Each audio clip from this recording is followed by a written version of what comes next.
single channel instrument video tutorial. Now we turn to the login interface. Choose a mobile phone number type. Then input your number to get a verification code.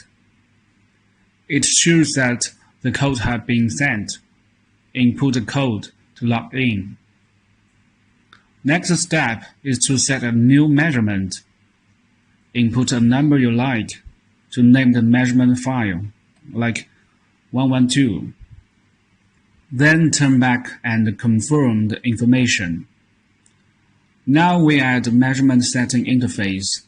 You can choose the measure depth you need, from maximum 100 meter to 300 meter or 600 meter. Then choose the measurement method. Choosing electrode probe if you use the electrode type.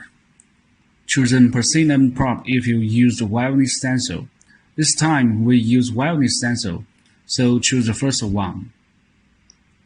For a single channel device, the number of measurement channel is 1. Then confirm the setting. Then we go to measurement interface. We could see that the measure button turned to green. Click it to start the measure and wait until it completes the zapping work. Confirm the data, then move to the next point and click measure again. Repeat the operation until it could draw the graph. At least 6 points, we suggest 10 points. Now draw the map.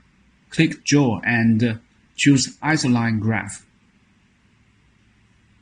Choose 2D, then back to the main interface.